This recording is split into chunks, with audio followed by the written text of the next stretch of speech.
俺の名はエレン・イエーガー。巨人は父の妻であった。Всем приветик, с вами Кексик. Вам очень понравилось прошлое видео с анимациями, так что вот вам вторая часть.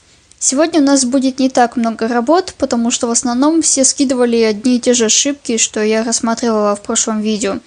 Поэтому сразу скажу, не обещаю, что будет третья часть. Сегодня хоть работ не так много, но тема все же важная, но если честно, скучная и неинтересная. Сегодня мы поговорим о физике. Да, я знаю, это сложно для меня в том числе, у меня вообще с физикой в школе проблемы, опустим этот момент. Но я не буду затрагивать такие темы, как e равно mc квадрат, мы поговорим немного о другом. И я, конечно же, постараюсь донести вам понятным для вас языком. Настолько, что если вообще не говорите на русском, как всегда, есть субтитры на других языках, да-да. А еще, кстати, спасибо вам за 70 тысяч. Я до сих пор в шоке, что мы смогли их наконец-то добить. Спасибо вам за поддержку, это правда очень мотивирует. Окей, ладно, что-то пошла не по теме, видео уже слишком затянулось приветствием, так что идем к первой ошибке.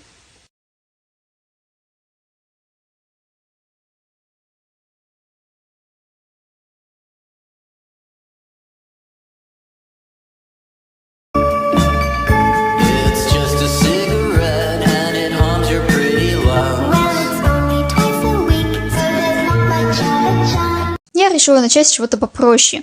Давайте поговорим о дыхании. Делать его совсем не обязательно, это больше информация для тех, кто хочет оживить свою анимацию. Когда мы вдыхаем воздух, наши легкие расширяются. Когда выдыхаем, наоборот, сужаются. Логично, с этим мы разобрались, но в чем же ошибка? Спросите вы, я отвечу. Когда мы вдыхаем воздух, за счет расширения грудной клетки наши плечи немного приподнимаются, чего я не наблюдаю на данной работе. И выглядит это так, как будто руки не прикреплены к телу, а живут своей жизнью. Поэтому вам совет, если вы анимируете дыхание, приподнимайте плечи и все, что прикреплено к телу. Такая мелочь заставит ваши анимации выглядеть естественнее.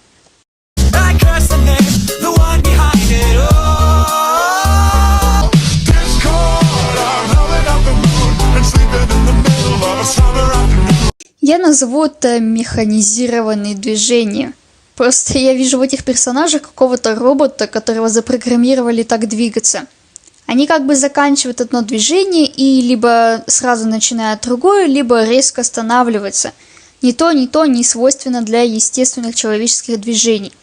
Если мы говорим, например, о простом поднимании или опускании руки, то они останавливаются постепенно, а предплечье или кисть вообще рефлекторно какое-то мгновение продолжает свой путь. Этого эффекта можно добиться, передвинув ключевой кадр подальше. А еще я рекомендую использовать графики движений. Я знаю, многие не понимают, как они работают, и если вы тоже, то вы по адресу. Сейчас я постараюсь максимально раз и навсегда решить вашу проблему без заучивания каждого графика отдельно. Вообще, чтобы добавить графика, также его называют кривой, нам нужно создать ключевые кадры. Что это такое? Это два крайних кадра, два крайних момента, между которыми происходит какое-то действие. Перемещение, поворот, изменение размера, прозрачности и так далее и тому подобное. Чтобы добавить его в Alight или в CapCut, мы используем ромбик. В QtCut такую палочку, что это, если честно, я не очень понимаю. Видела старую эту стрелочку, в KineMaster ключик, в общем, где что. Я буду показывать на примере Alight, но не пугайтесь, если монтируете в другом приложении. Суть везде одна. Ставим ключевые кадры и создаем движение. На первом это исходный кадр, на втором конечный. Я перемещу кружочек, и сейчас он просто двигается по прямой. Левый нижний угол это наш первый исходный кадр. Правый верхний, второй конечный. Эта линия – путь, траектория нашего движения. Назовем это прогресс. Чем выше проходит график, тем дальше он продвинулся от изначального кадра. То есть, если мы наблюдаем такую картину, то наш круг поначалу вообще никак не продвигается, но потом все же моментально доходит до второй точки, потому что подъем очень резкий. Ситуация наоборот. Круг с самого начала подрывается с места, очень резкий подъем, а потом же движение слабевает и к концу не движется вообще. Но такие резкие графики я использовать не рекомендую, они были лишь для яркого наглядного примера. Вот так выглядят графики, которые я использую. И чем резче подъем, тем резче движение. Снизу вверх у нас показано движение круга, а слева направо время, за которое совершается это самое движение. Исходя из этого, получаем новые графики. Их можно сделать, включив овершут. На таком графике движение заходит за исходную точку, а потом возвращается, потому что кривая проходит выше конечного кадра. На таком же наоборот. Движение идет сначала назад, потому что кривая проходит ниже исходного кадра. Опираясь на эти данные, мы можем создавать различные графики. Просто экспериментируйте и не бойтесь, когда вы используете их несколько раз, все станет интуитивно понятно. Снова праздник, снова ты, и моя любовь не в тему. Вот мы подошли к волосам. Это одна из самых сложных частей, особенно в покадровой анимации. Но я не буду говорить о покадровке, просто потому что это не моя тема. А как я могу вас научить тому, чего сама не знаю и не умею? Что надо помнить, когда мы анимируем волосы? То, что это по сути тряпка. Ею нельзя управлять на сознательном уровне. Они под действием силы тяжести просто висят вниз и двигаются в зависимости от наших телодвижений. Итак, запоминаем следующие основные правила. Первое, как я и сказала, кончики волос в обычном положении будут находиться ниже относительно локонов. То есть, если мы перевернем персонажа вверх ногами, то волосы будут направлены к земле. Когда наш персонаж поднимает голову наверх, волосы будут в таком положении, а не в таком. Второе, волосы при движении направлены в противоположную сторону. Все это легко и просто объяснить законами динамики и механики, но мы не будем сильно углубляться в эту тему. Объясню одним предложением.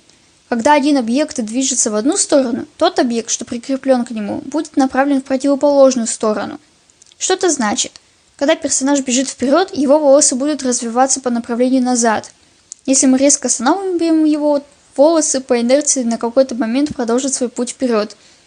Чем больше была скорость и чем резче остановка, тем больше сила, с которой волосы выбросит вперед. Не забываем тот факт, что в волосах нет костей, то есть твердого скелета. Мы можем изогнуть их в любую сторону в любом месте.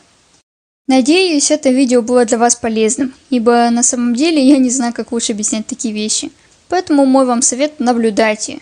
Используйте себя в качестве референса. Прежде чем санимировать что-то, что вы раньше никогда не пробовали, сделайте эти движения в реальной жизни. Смотрите, как двигается ваше тело, как двигаются волосы в тех или иных ситуациях. Смотрите работу анимационных студий, таких как Disney или Pixar, как они изображают те или иные движения.